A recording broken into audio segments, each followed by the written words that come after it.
Hello and welcome to the Brooklyn Rail's 999th New Social Environment. I'm Chloe Sagaman, Director of Programs here at the Rail, and I have the extreme pleasure and privilege of being your MC today for a conversation featuring Justine Kurland and Lynne Tillman. And now it will be my pleasure to introduce Justine and Lynne. Justine Kurland is an artist known for her utopian photographs of American landscapes and the fringe communities, both real and imagined, that inhabit them. Her early work comprises photographs taken during many cross-country road trips that counter the masculinist mythology of the American landscape, offering a radical female imaginary in its place. Her recent series of collages, SCUMB Manifesto, continues to make space for women by transforming books by canonized male photographers into a new feminist form. Kurland's work has been exhibited at museums and galleries in the United States and abroad and is included in many permanent collections. And our host today, Lynne Tillman's novels include Haunted Houses, Motion Sickness, No Lease on Life, American Genius, a comedy, and Men and Apparitions. Other books include The Velvet Years, Warhol's Factory, 1965 to 67, What Would Lynne Tillman Do?, finalist for the National Book Critics Circle Award in Criticism, and Someday This Will Be Funny. She's a recipient of a Guggenheim Fellowship, the Andy Warhol Foundation Arts Writers Grant, and the Catherine Ann Porter Award. Her most recent work, Mother Care, is an autobiographical book-length essay on caring for a sick parent for 11 years. And now I'm going to turn it over to Lynne, who's going to start us off with a reading. Hello, everybody. It's a pleasure. It's a pleasure for me to talk with Justine. I've more than enjoyed her work for a long time, and I really like talking with her also. Part of the conversation with her will go into areas I haven't thought about, and she points me to new ways of thinking and seeing, I think, in the same way that her photographs do. So some years ago, she did a book called Highway Kind, and it relates to this series, The Train, also, and taken at the same time, I believe. And she asked me to write for the book, and I responded to 8 of the photographs, and I'm going to read one that is specifically about a train. In the distance, a freight train roared at the foot of White Mountains. A young boy, no more than 10, turned to watch it. Where was this one headed? What was it carrying? One time a train had stopped and he'd run closer to it. He waved at the conductor, who wore a stiff gray hat and had a scarf around his neck. The boy wondered what that job would be like, riding all across the country. He knew one day he'd need a job. The conductor waved back, so that was nice. The boy watched the train until he couldn't see it anymore. His mother would call his name soon for lunch, or maybe she'd want him to go into town with her, or maybe they'd decide to pull up stakes, which is how one man in the camp called it, pulling up stakes, which people actually did. His friends at home were jealous because he did exciting things. He met people who had horses, 2 or 3 of them, and they let him ride them. That was a big deal. He watched his mother write in a book. She kept notes about everything. He knew she had thoughts she didn't tell him, troubles too. She explained that she tried to observe what was around her. She told him it was important to remember, and he said he'd remember everything. But he might forget that woman and her dog Blackie in the last place they stayed, or the train today in the distance, the shape of the White Mountains, how the sun hit them, or that conductor, and how he waved at him.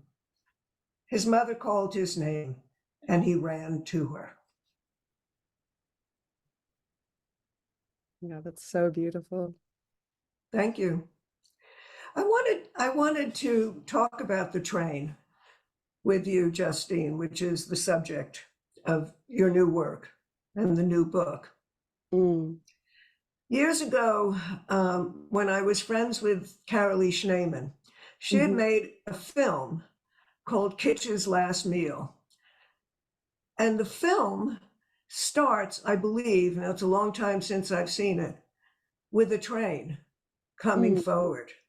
I think she was filming it from the front of the train, where the train would head. And I said to her, as I often do when I ask people about what they're making, I said to her naively, "What is it about the train?" And she said, "Train is always about death." And I had never thought of that. I had never liked being on a train. I would get motion sick. And I wondered what you thought about that notion, since you have photographed so many trains. Yeah. Well, first, I just want to say that I'm so thrilled and happy that you're here. And listening to you read that passage, that beautiful piece of writing was just so emotional for me. And it's just really, thank you so much, Lynn, and thank you to the Brooklyn Rail. You're welcome, of course. Yeah, and it's interesting too to think about the difference between Highway Kind and this train, which you're right, focuses now specifically in this a smaller aspect of that larger body of work that spanned 10 years, which was, the show and the book span maybe 5 years, but really the bulk of the pictures happened in this 2 or 3 year period where my son was very, very obsessed with trains. And as I was I photographed the trains because I was on this road trip with him, and it felt fair that if I was going to schlep him across the country, that I incorporate his loves and his interests in the projects, in what I was making. But in doing that, I had to find my own relationship to the trains. And I have so many different associations with trains, that are so different than a young boy's joy of just, that you encapsulate so beautifully in the story of this kind of the thrill of an adventure, the kind of the sense of possibility. Where is the train going? Can he get on the train? But when you said death, I immediately thought of the Holocaust, or there's the history of trains are just, it's so fraught. And then I think also of the Anthropocene, that that a lot of writing about the Anthropocene, about climate change, that the first wave of that happens when the railroads are passing. And there's so much horror that's embedded in the trains, like the Chinese American, the immigrants who came from China to work on these railroads, who weren't even Chinese American, who were denied citizenship and died in mass numbers through accidents and disease that were not at all protected. So there's so much like actual historical death that goes into the trains. But I think that when I was photographing the trains, it was also a form of identification. Like Casper used to say, when people would ask him all the time whether he was a boy or a girl, because he had long hair, and he would say that he was a boy-girl train. So there was this real parallel between our life living out of a van and this train that was also somehow constantly moving.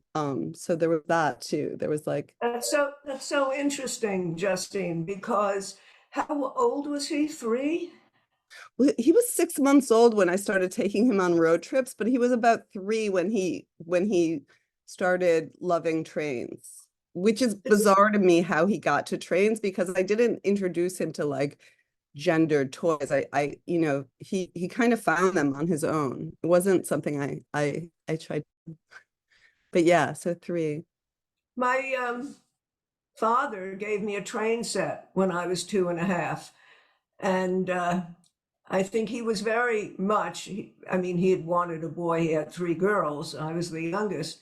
I think he very much was opposed to, maybe not consciously, but he was not gendering me girl, particularly, which I liked because I hated dolls. But this thing that he says, girl, boy, train. Yeah. It's so interesting because, of course, we're shaped in sense by our environment. And the concept of nature and nurture is prevalent here because it's who we are. It's always a question, it never ends. Is, of course, not just shaped by your genetics or your family, but by a larger environment, and not just your blood, but what you see. And so he's seeing many different things that children haven't or don't early on in life. Yeah, I mean, oftentimes the railroad tracks and the highways are side by side. So when you're driving along, the trains are going by the window, so that's but there's something else in what you just said too about this nature, nurture, and this question of the larger world that I think is really important and interesting and I think it's this intersection that we share. And I've been thinking about this question a lot, and I wonder if you have an answer for it, because you probably do, about what the difference between the personal and the autobiographical. Do you make a distinction between the personal and the autobiographical? Yes, because autobiographical, and I don't have an answer, but I would respond that the autobiographical is supposed to hew to the events or facts in your life. It's meant to be about your own biography. Personal is something that can't necessarily be accounted for by facts. That I grew up in Woodmere, Long Island is autobiographical. How I felt about growing up there, personal. Is that a good was actually really helpful. You just like opened up my brain. Okay, so I have a follow-up question then. And this also kind of relates to your book, Men and Apparitions, which for people who don't know this book, it's a really amazing book about photography specifically, because the main character is an anthropologist who studies the family album. So do you think that a family album is personal or autobiographical? Yeah. I think it's both. Because, well, in Men and Apparitions, there's a moment at which the protagonist, Zeke, finds 2 large paper bags of family photographs in a kind of thrift store, junk store. All of these family photographs from years ago have been thrown out. And it's very disturbing to him that this, in a sense, biography, and not just autobiography, of a family, it seems it could be the same photographer, because it seems that the photographs record the same people, and there's got to be somebody outside doing this. And of course, it's personal. It's very personal, because why should anyone be interested in anybody else's family photographs? Now, I've always found photographs fascinating. And I think that's because from an early age, from the age of 8, when I started looking at my family's home movies, since I was so much younger and came into the family at a different time, I could look at these people before I was born, and they were not known to me then at all, and some were never known to me. Some were already dead. And I think that their expressions or their movements and the way in which they grouped together or didn't told me something about them, I thought. Obviously, I was also projecting into them. But I think most people don't particularly want to look at other people's family photographs. You know, you don't want to go to a slideshow and there's little Mikey when he was 2 years old, et cetera, et cetera. But that's not what you do in your book with your use of your young son. And while it may be autobiographical in a sense, this trip, it is also not autobiographical because you're not digging into who your son is or what he means to you. You're placing him in different landscapes. You're placing him in different positions. So he is an element of a design, of a composition, which is very different from it being strictly an autobiography. If it were an autobiography, you would be, or a biography, you would be writing about what was happening then, how old he was at that moment. You would be, you would be somehow signifying what this picture was, who he was. It's different, but we go back to personal. Of course, you as an artist are looking at things from your point of view.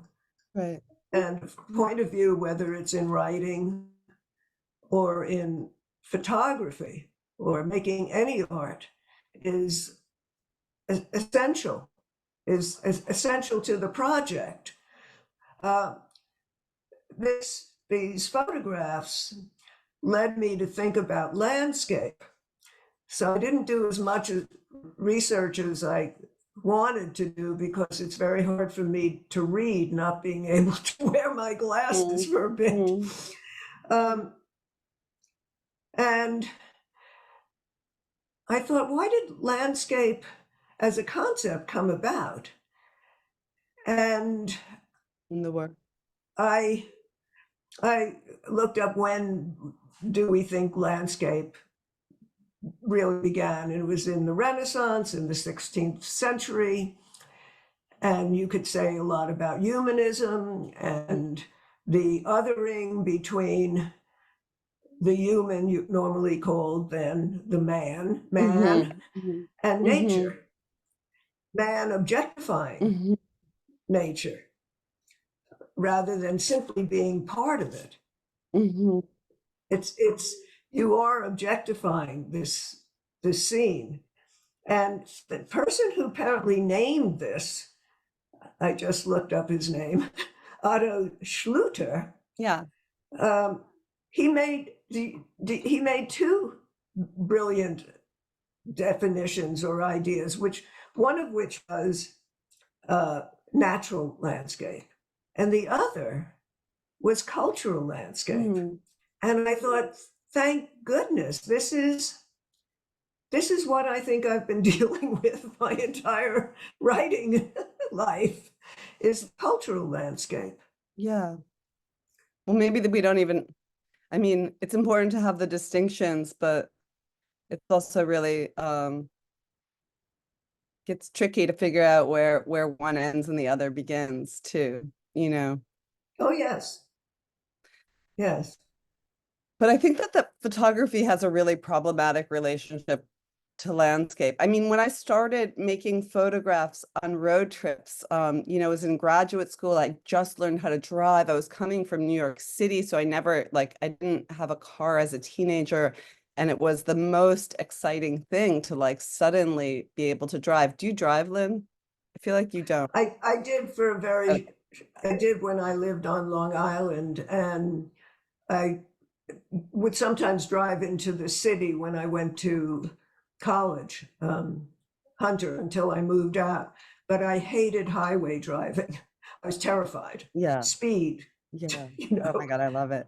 Well, I just think that there's, you know, there's this thing about the American West and this land grab and this like kind of like all of this kind of horrible violence that's embedded like quietly in this kind of grand narrative of American landscape, that is really entrenched in a kind of canonized photography around that. And you know, I'm making these pictures in ways that are um uh against that tradition, you know, that there's ways that just being like a queer single mother on the road is already different, or the ways that I'm staging narratives to kind of understand that the girls in those photographs were building their own world, and that it was a speculative fantasy, or a fantasy that maybe could exist away from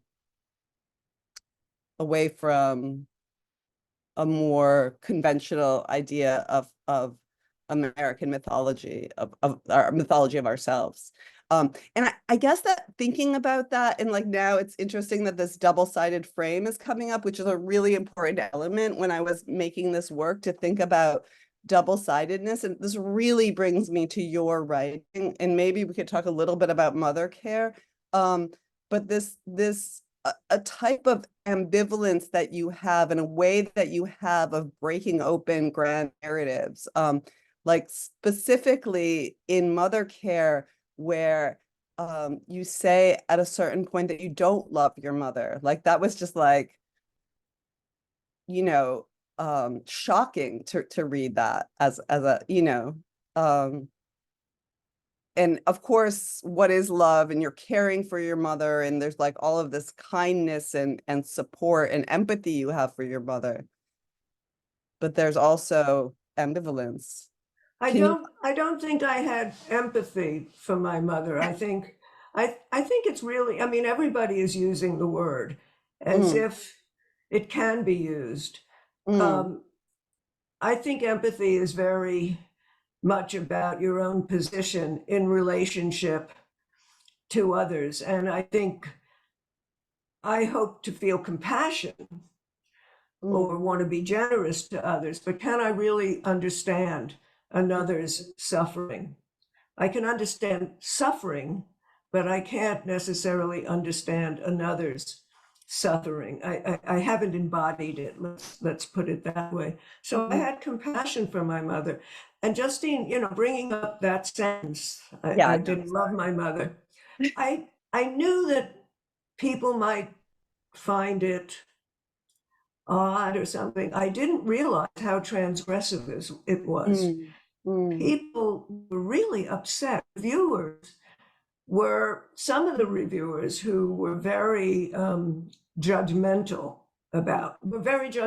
about this. You know, it was as if I was some sort of hard-hearted bitch who didn't love her mother. And in conversation about that book, I've tried to um, make people understand that obligation, a sense of duty and obligation, is different from love. mhm. At least that's the way I felt it. And then people will say to me, but it must have been a kind of love. And no, I didn't feel it as love. I felt it as conscience, superego, whatever you want to call it. But going back to this double-sidedness, I understand how you moved to to mother care and to ambivalence. Yeah. the double-sidedness, which I could not see in person because I recently had some medical issues, and was that your way of visualizing ambivalence? Yeah, I mean, I think it was my way of thinking about a really specific set of problems that my teacher, Todd Papageorge, when I was studying photography at Yale, gave me as a photographer. And it's specifically from this essay he wrote on Walker Evans' influence on Robert Frank, where he's talking about Frank using Walker Evans, the Americans, as a template for his Americans, or American photographs as a template for the Americans. And that when Frank got to the end of the Americans, he gave up documentary photography. He gave up or a documentary style of photography, I should say, because it's not documentary photography. But he gave that up because, according to Todd Papageorge, that he was an artist with a self and not a world. And this, for Todd, is like the most like despicable, it's like the biggest insult to have to say this, because we as photographers should be able to like, and this is said by someone who is like very like clinically narcissistic, but we should be able to lift ourselves up out of ourselves and like contribute to the world at large, and that we are part of the world at large, and the world is more interesting than us, and all of these kind of like ways that photography or this canonized photography have been positioned. And so this question of having a self for me was really difficult, because the world as I inherited it did not feel like it reflected me. And I say that with like full knowledge of my whiteness and but it didn't feel like a world that I belonged to.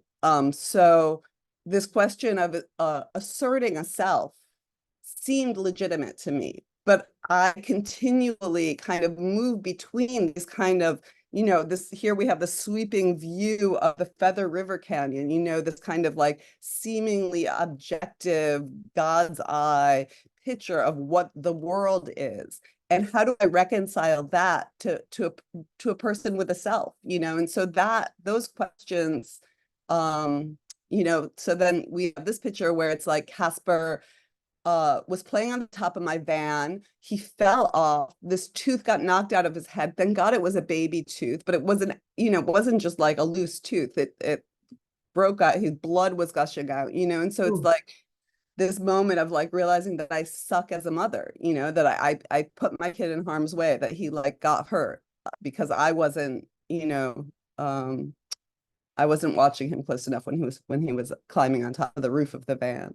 So so how do those two things get put together? And then kind of realizing, especially thinking about Lily Chow's essay about all of these things that are embedded in a landscape, that actually they do rest inside of each other, that there are these kind of multiple perspectives, that nothing is like mono, one way of looking at something. And so that was really, really exciting to me. And I would never have gotten there if I hadn't been making those collages that I was making. That there's something about the collages of breaking apart, especially breaking apart those men that I had been taught to revere and to emulate, by cutting up their books and breaking apart their vision of what photography was supposed to be. I also got this automatic collage that I didn't even imagine, because I'm cutting out the pages, and pages always have other sides. So if you take any one of my collages and you flip the collage over, often they're hinged onto a piece of board. There's another collage on the other side. So what is that collage? So there's, it's the B-side. It's the B-side. Yeah. Yeah. I guess there are no, well, I think LPs are coming back, but well, this is a very huge question. And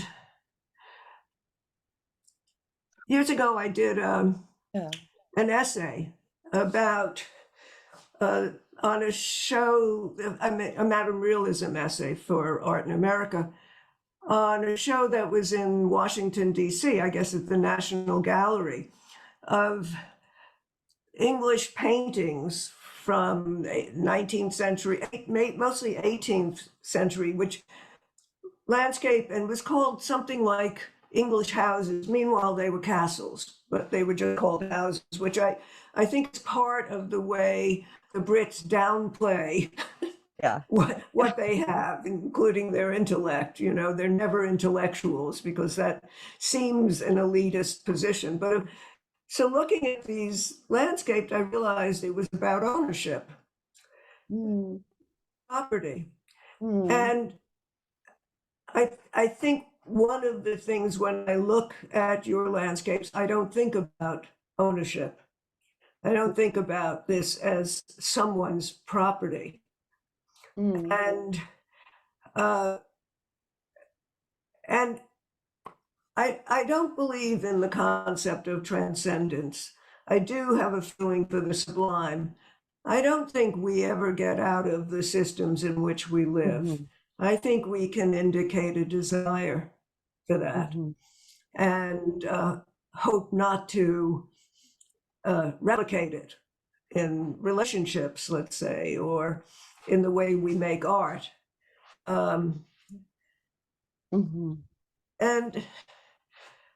so I feel looking at this and the way in which often the train interrupts the landscape.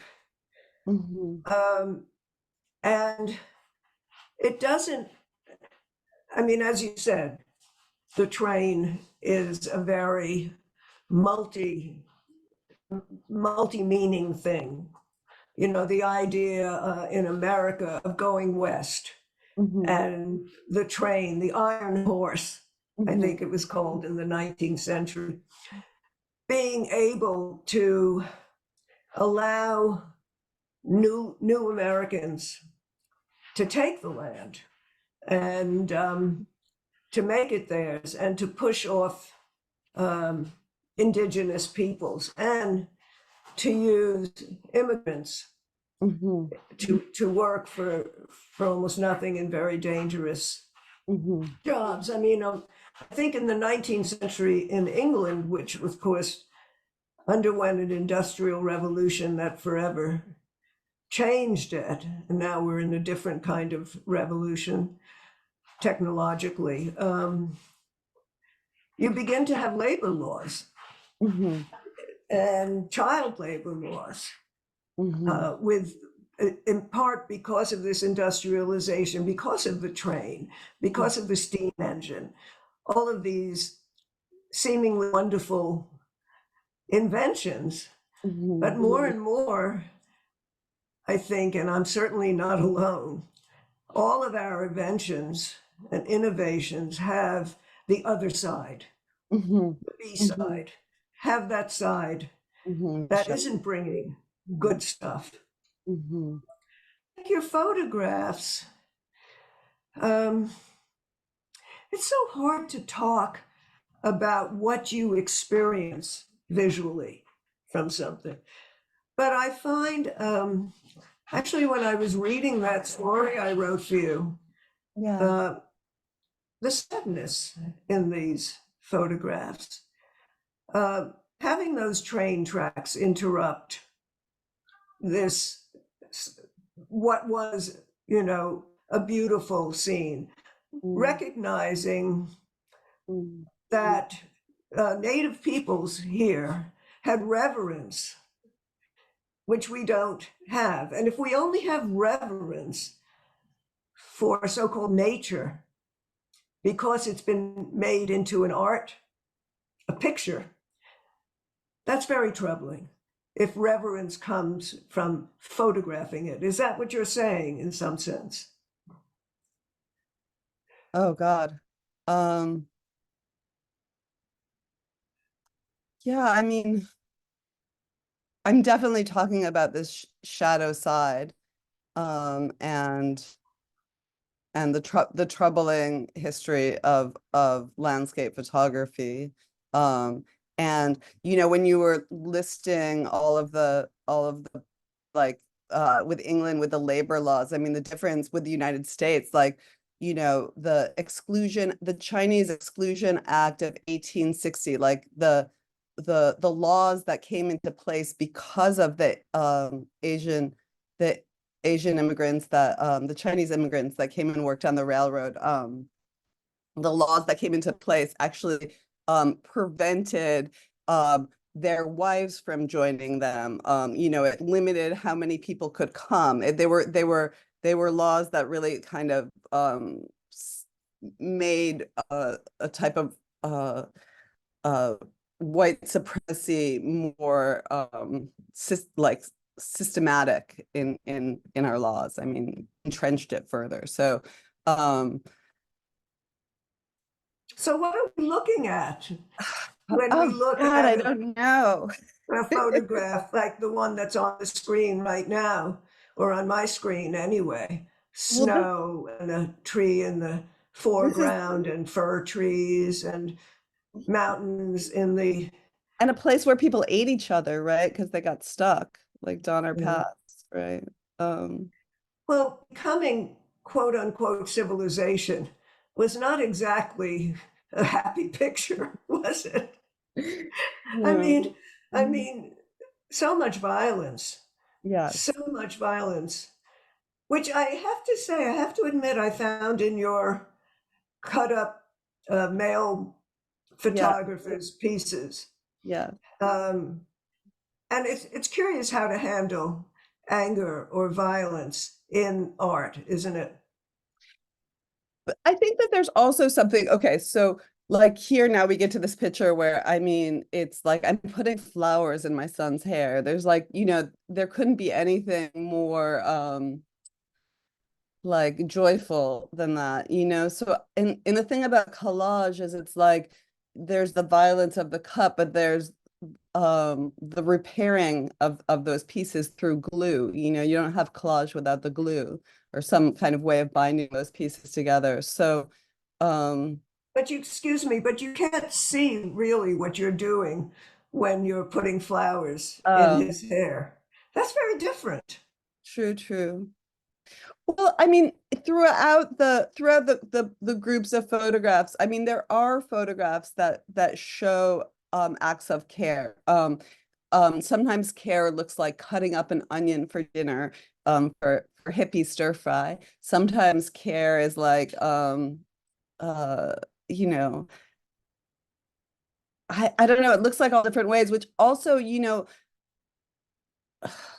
you know, it's not always beautiful. And our time together on the road is not always, I mean, it goes back to this thing. I mean, I really kind of actually want to return to what you were saying about the transgressive nature of obligation versus love, and how people kept wanting to say, no, that's a kind of love. So there's a way that I think about this work in all of the ways that it shows the violence as a huge love letter to my son. And one of the reasons why I went back through and found all of these unpublished, unseen photographs that really showed our life together on the road and put this out now is my kid is now 19 years old and, you know, had some troubled years, but is like on the other side of something. Um, and I really think that there is some aspect of being on the road, some kind of resilience that he must have gotten, or some kind of like joy of like the air and the just the beauty of being in the landscape that is part of what is his strength, even though it's also, you know, was difficult for him. So I do Can want to you, go back to this thing about mother care in this. but before you do, Oh, okay. but caring is, so do you think these photographs, in some sense, are about caring? I mean, that sounds so prosaic or Yeah. mushy or something, but caring for an environment in a sense. Yes, no, absolutely, Mhm. absolutely. And like, you know, and it's, you know, interesting too to think about end of life care, because I feel like the environment that we're caring for is also kind of end of life care. But these are very different. And Ansel Adams. Right. How would you talk about his photographs compared with your photographs of landscape? The series of Ansel Adams that I think is really important that no one actually talks about enough is he actually photographed the Japanese internment camps. I think that work is like underseen and wildly important work. His work of in the Sierras, in like these pristine wilderness areas, I think is actually really damaging to our understanding of ourselves as being part and parcel of nature, right? That it's like, oh no, you go to this like state park or this national monument to go see nature, and that nature is not like that, we ourselves are not nature, so the kind of Ansel Adams approach to this idea of an idealized nature, that nature is supposed to look a certain way, is so much part of like everything that I think is wrong with how we treat each other, what women are supposed to look like, what motherhood is supposed to look like, and what being, this goes back to that sentence, but what it means to be a dutiful and I want to say loving daughter that does not involve the ways that people want to compartmentalize what that is supposed to look like. Mothers are supposed to be self-sacrificing. They're not supposed to like bring their kids on their road trips. They're not supposed to prioritize their own work. And children are supposed to forever love their parents. And it just doesn't look like that. And we manage to be together in family anyway, in these other ways. And I think it's damaging to continue to reinforce this idea of an ideal, because the ideal is always going to give us a sense of failure and despair at our inability to live up to it. And it's just alienating. Hold on. That's so interesting. I just have to plug in my computer, otherwise it's running out. That would be horrible if we lost you at this moment.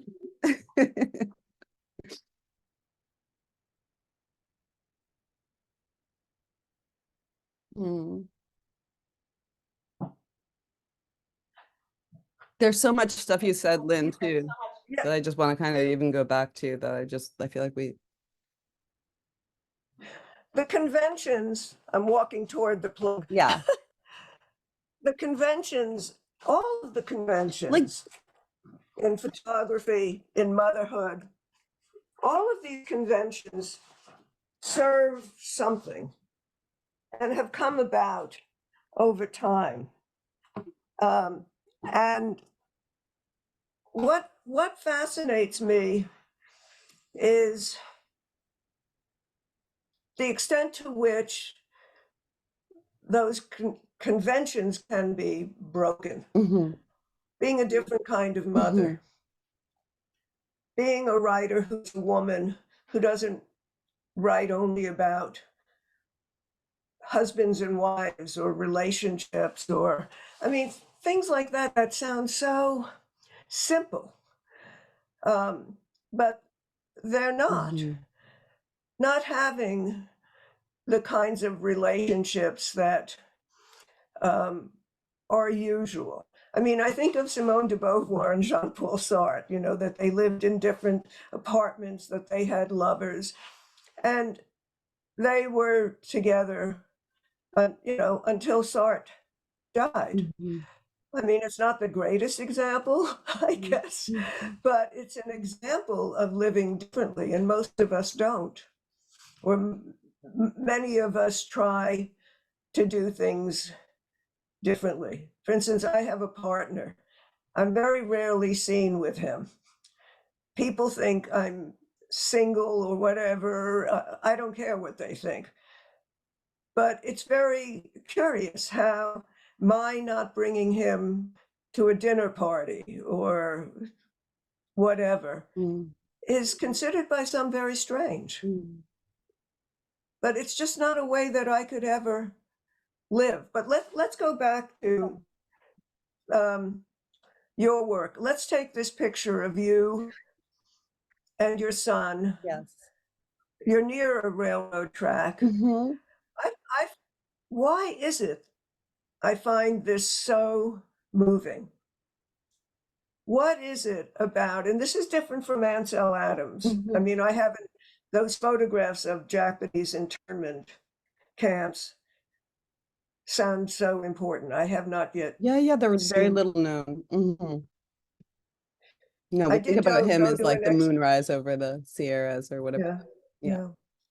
The- But my experience of this photograph, and I don't want to use experience actually, but when I look at this photograph, there's something about it, like I begin thinking, if I were writing to this photograph, it would be about the unknown, I think. Mm.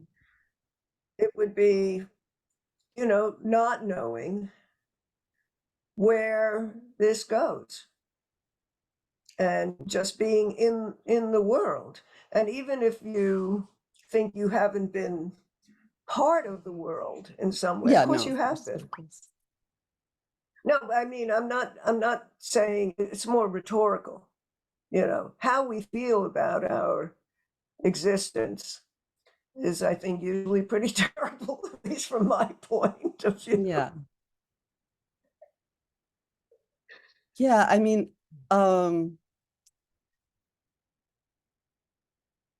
when we were making these pictures, you don't know when, I wouldn't know when the train was coming, and so we would be sitting here waiting for so long for trains to come. Sometimes the tracks would be dead, there wouldn't be any trains coming. Like we would wait like all day, and Casper would get really kind of frustrated and bored. But I think that the kind of the formal convention of this picture has this kind of German romantic idea of these like tiny people who are going to get like kind of absorbed into the world, and where the train tracks become the only place for us to kind of access the landscape and to kind of travel through the landscape. Do you think that somehow he was learning about expectations? I'm thinking about film, because I was very involved in film for a long time. I mean, obviously I still see film, but the expectations viewers have. Antonio died not so long ago. His films, I watched Red Desert again. I watched, I forget which, another one with Monica Vitti, of course. And I watched it, and a group of friends watched it also. And most of them were really annoyed by its slowness.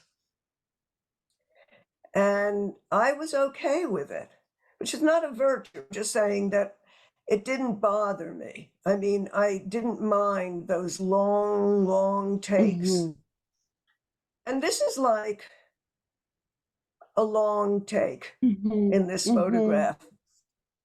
It is a long take. It's not, it doesn't go anywhere, It's, you could say every photograph is in a sense suspended. But this really feels like suspended and waiting. And waiting is something that is hard to teach.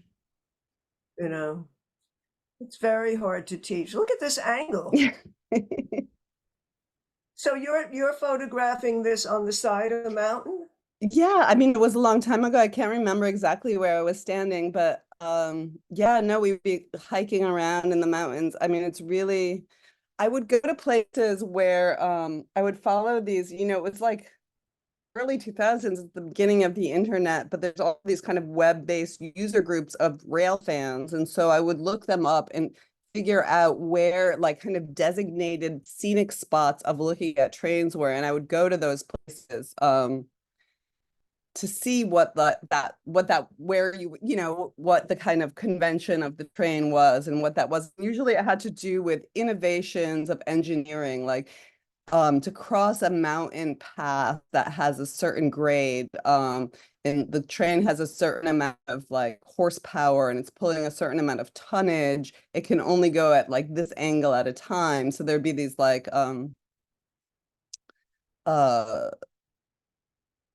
these like circles, they would loop around in these different ways. So rail fans often come to those spots to photograph the trains. So there's this kind of interesting, there's this interesting thing of like kind of thinking about it, but I would show the rail fans my photographs of the trains. They were really, really unimpressed.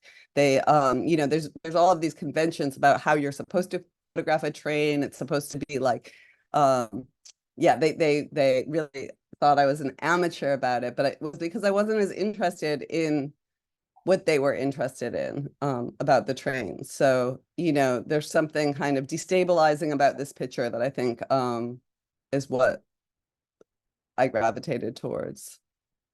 And this picture is interesting. Destabilizing. Yeah. Now we go to this picture where poor little Caspi,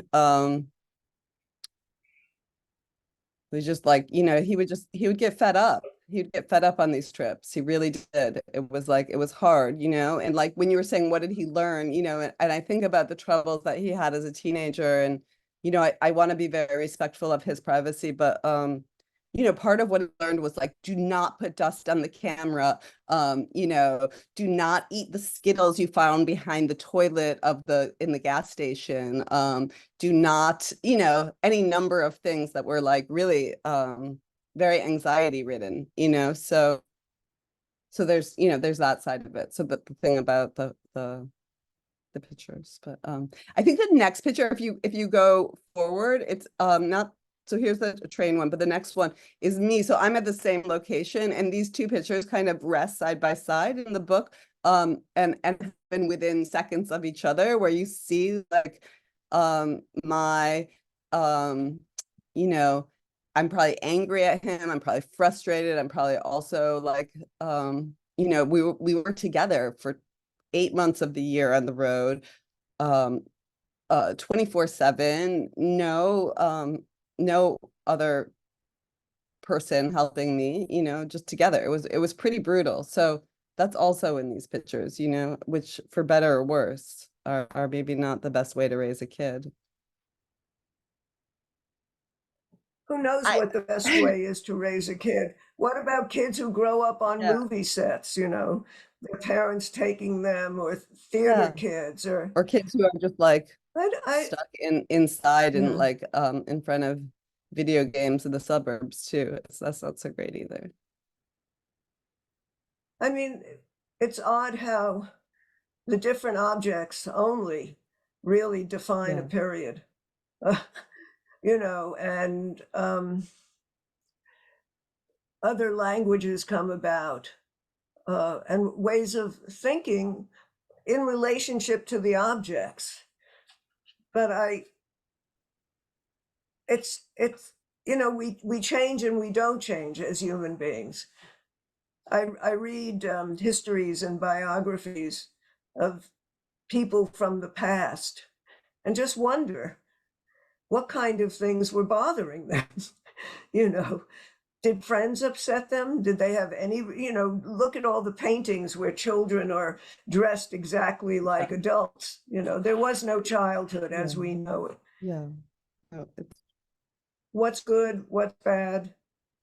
I wanted to bring up one other thing, because I just noticed that I think that we're kind of coming to the end, but I was also, I was just looking at my notes, and I also wanted to talk about, and this was like, had to do with the mother, was the thing about, road trip photography, and that what's also different, I think, about my pictures or my relationship to the road, and now Casper's relationship to the road, is that I grew up on the road. My mother did Renaissance fairs and traveled around selling clothing that she sewed, and I would sew it also for her, and make extra money to buy whatever, by sewing Robin Hood hats and princess hats and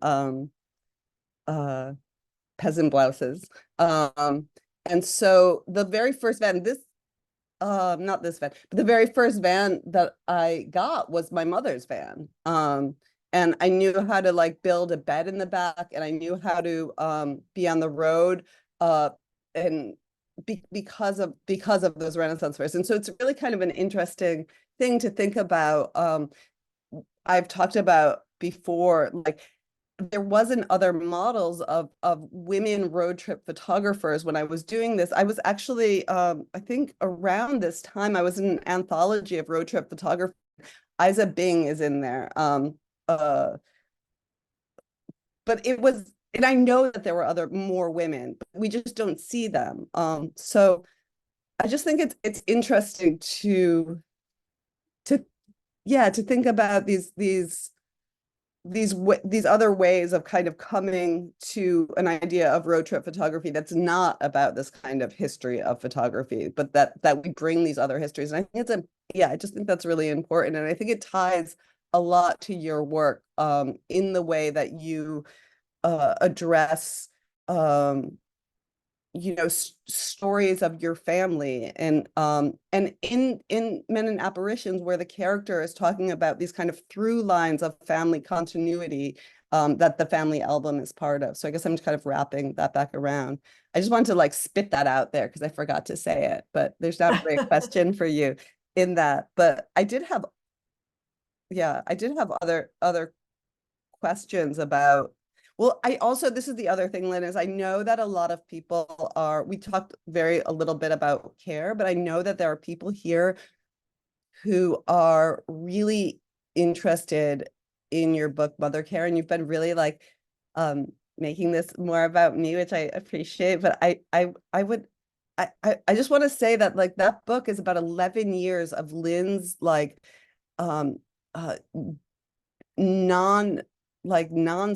Like we were talking about how being a child is different than being a mother, but that those roles reverse when your mother is sick, and when you take care of the mothers, it's such a kind of inversion of the normal roles that we play. And I just think that there's a lot of people here who want to hear about that, because if we haven't gone through it, we're going to. Yeah. Well, I wrote the book, Justine, because I suppose I wanted to get rid of it, all of that, those 11 years. But also, I really felt that I had walked into something entirely mysterious to me, entirely unknown. Yeah. There was nothing that I had read or heard that prepared me. And in a way, there's no preparation that you can make, because that turnaround of caring for someone rather than they're caring for you. Not that my mother did much emotional caring. She did do physical caring. She was very good in that way. And that's very important too. But I just didn't know what was happening, and it happened so fast. And it's a kind of blur. And what do you ask of the doctors? And how do you deal with tension between and among family? And what about the home care employee? I was most perplexed by having a woman living my mother had a 2-bedroom apartment. And so this woman had her own room and all of that. But I had never had the relationship with someone who lived in a family home, or my mother's home. And really, that was entirely new territory for me. And in this case, for her too, she'd never really had a job like this. So everything was new, and everything became routine. And at the same time, it was always interrupting my life, until I realized that it was my life. My life. After about the first year, I sort of gave up thinking that I had a life. I had much less time to see other people, friends. I did doggedly continue to write when I wasn't, I mean, I was also teaching, but when, excuse me, when I wasn't kind of full of other obligations, I write. I think I was writing to save myself or something, to maintain my own life. But if my book helps people, and some people have written to me, people I don't know, telling me that it has helped them, I think it's because it does recognize what they are going through, which is sometimes some you can't really talk about it. Friends wondered why I didn't talk a lot about it on the phone. I was living it, and talking about it was of no help to me. Maybe with my analyst, because of the tensions among my sisters, between my sisters or among us, and but talking to a friend, sort of repeating what I had done in the day, didn't alleviate anything. And I think that's something hard for people to understand too. Sometimes, even with the best of friends, we don't want to talk about that. And it's not about privacy. It's about what it takes out of you to repeat it, if that makes sense. Anyway, I tried to make, in a non-guidebook way, give people a sense of what might happen and how complicated it is. It's like, you know, people saying, well, when I die, I want to die at home, as if it makes dying simple. And of course, it doesn't. Yeah. We should take questions, huh? Well, Is it time? yeah, maybe it's time. What do you think, Chloe? Yeah, of course we can. This has been absolutely luminous. Thank you, Justine and Lynn. I could listen to you both talk about these photographs for hours and hours. We have a few questions, and I'll go ahead and stop sharing screen and give folks a chance to ask if you'll have them, Justine. Yeah. The first question is going to be from an anonymous audience member who would like me to ask on their behalf. Justine, as you said, there's a speculative fiction happening in the photos with your photos from girl pictures. Is there a speculative fiction happening in these photos of your son? How does familial relation affect the fiction you're making in these photographs? That's such a great question. And I actually even think this is a question for Lynn, because I immediately think of her writing in Men and Apparitions about the family album. Like, if there is anything like, you know, that I think every family album in a way is this kind of like speculative desire of what you want a family to look like. So you know, I've photographed my kid when he was like crying and upset with me. I photographed things that you wouldn't normally see in a family album, but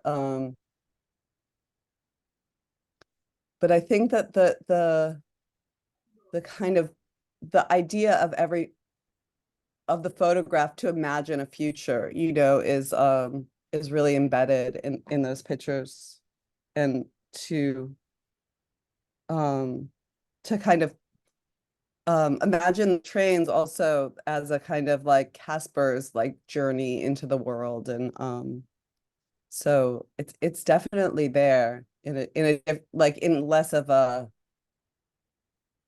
conscious way maybe, but it's a great thing to think about, I think, just in terms of how family albums operate. Lynn, do you think that family albums are speculative, or am I just like skewing the word No, terribly? well, you're also somebody who is thinking about what a photograph is. thing about a family album is that it's supposedly people taking it are not thinking about the frame. They're not thinking about them. There's sometimes they're just out of focus, or photographs with their dogs sitting on their laps, and sometimes brilliant. There was one of this boy looking through a chairs, the rungs of a chair at the world, and it's taken from behind him. And it's just beautiful, absolutely beautiful. So, I mean, the fiction of a photograph is that it is made up, right? Even if it's I think that the problem that I have a lot is people talking about something that's fact-based as true and fiction as false or just. And fiction responds in different ways to the world in which we live. It explores things that are unsaid, and on and on. When you say something is a document, you could say almost anything is a document. Any photograph documents something if it's not an actual person or event. So fiction, I think about Einstein. If I have a hero, he's one of them, because he was not only a brilliant mind, but he was an anti-racist and, again, a pacifist, and but he believed in the imagination. He thought, well, there's a story, it could be apocryphal. A woman asked, how can I make my son smart? And he said, read him fairy tales. And she said, and then what? He said, read more fairy tales. Such a lovely. So to say that there's no true in a fairy tale is, to me, an untruth, right? And to say that something, that a fact can interpret itself is utterly wrong. Utterly wrong. Why did a war start? We know a war started. Why? That's interpretation. That's a kind of fiction. I mean, it was interesting in looking at found photographs, the similarities of things. But I do want to say now, Justine, people delete everything. They're looking for, I have an iPhone and I'm photographing things. I put them on Instagram. Yeah. I don't know why anymore. I mean, it's, I guess, to be part of a community or something like that. I'm glad you do it. Thank you. But we do so much. So I don't think the family album exists anymore in the way that it did.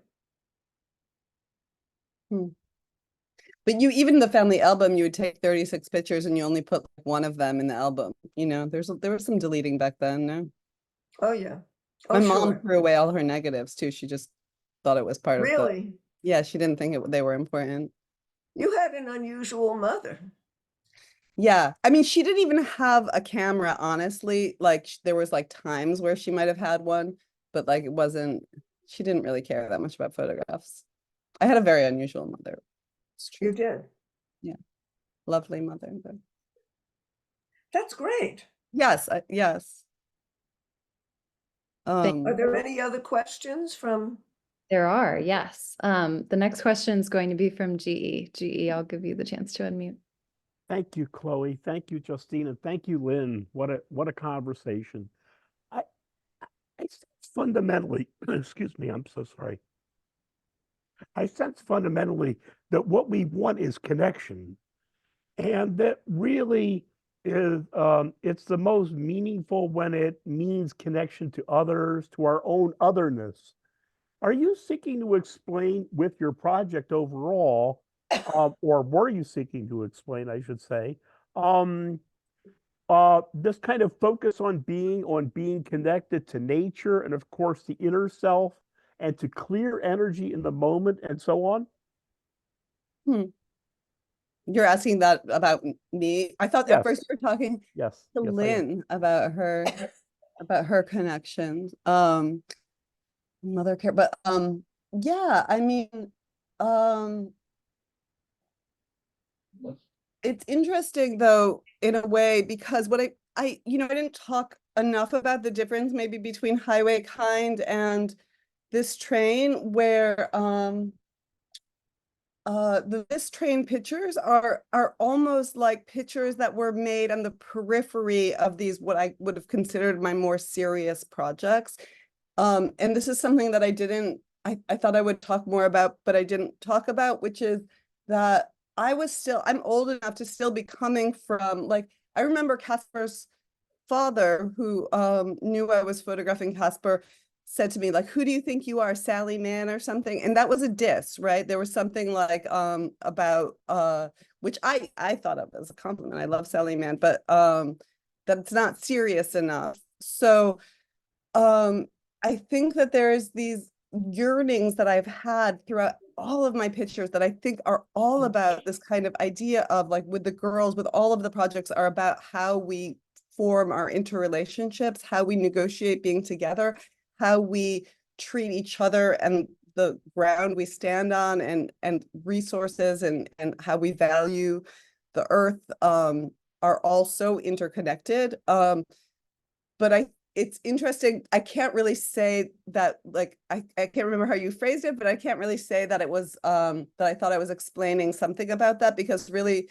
I'm looking back at work that I made, and I'm coming through and kind of piecing together, like, actually, like one small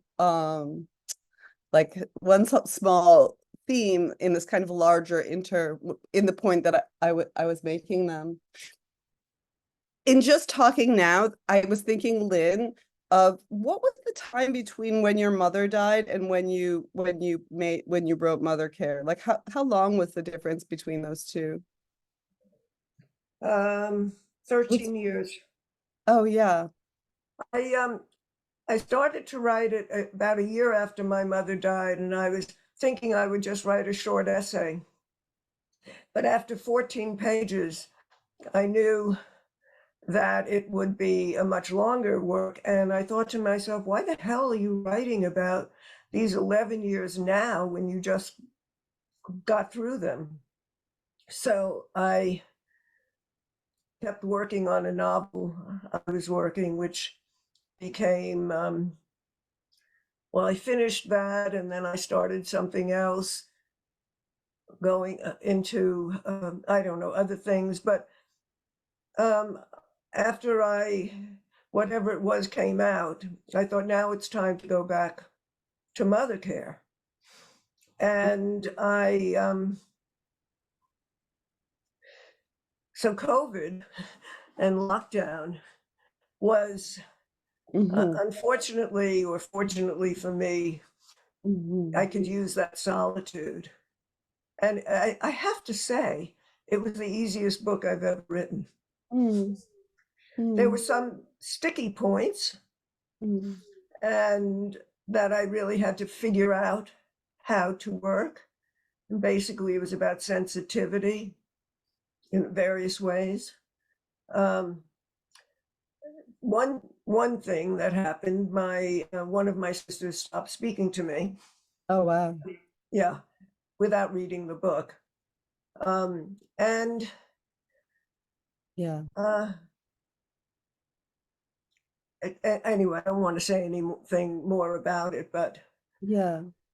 family isn't always something you should stay with. That's all I can say. Sometimes family is really too destructive. Thank you so much for that question, GE, and thank you, Lynne and Justine, for your answers to that. The next question is from Lisa. Lisa, I'll give you a chance to unmute if you'd like to ask directly.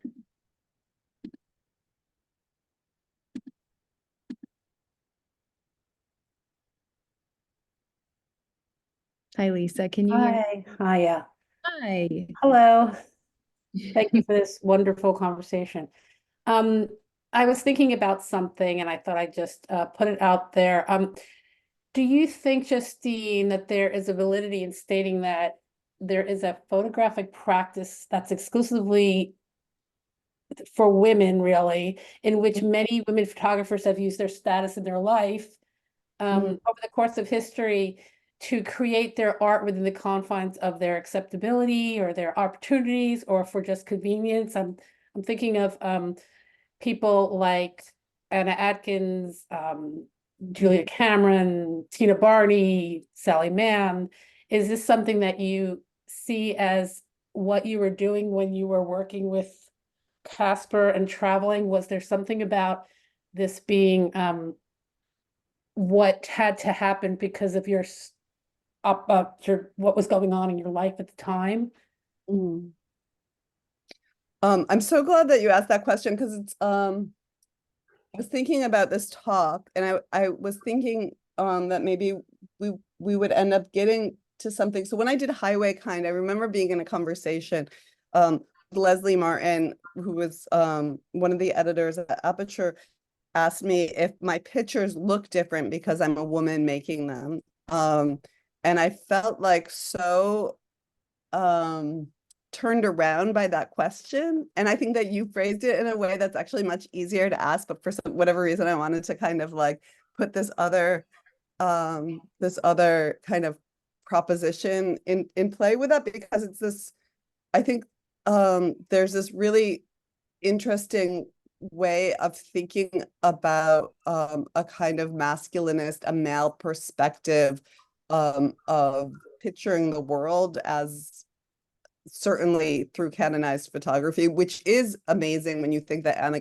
Atkins, the very first photo book that ever existed, was made by a woman, that there have been these women practitioners like throughout, and mostly because no one cared enough about photography to exclude women from it. So it's had more of a than painting or sculpture or other art forms that have been more kind of monopolized by a patriarchal canon. But of course, fully in play in photography.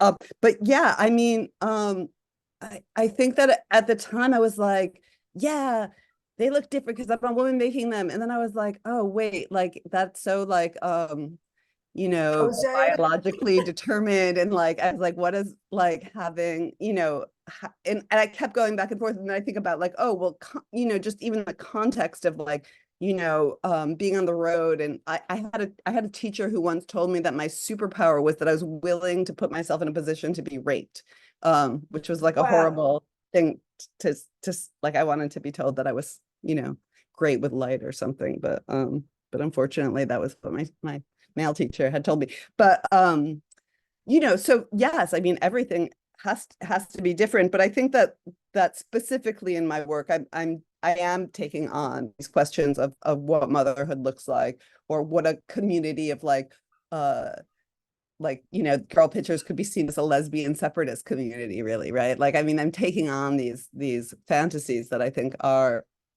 very does that answer your question? Maybe I just like took it. May I say something? Yes, may I say something? Help me. I think from my experience as a writer and my looking at art by different kinds of people, it is the way we look at something. It's the way we read something. I think that my gender speaks differently to different people if in the work. And I think that women who write things that, if, and this is bold or stupid, that men have written, or subjects, but the way women's work is viewed. If you look at the adjectives used around reviewing a woman's book, and reviewing a man's book about similar subjects, The adjectives are very different, you know, and the perceptions. So I remember when I started seeing Mike Kelly's work in the early to mid 80s, stuffed animals, you know, on blankets, crocheted blankets.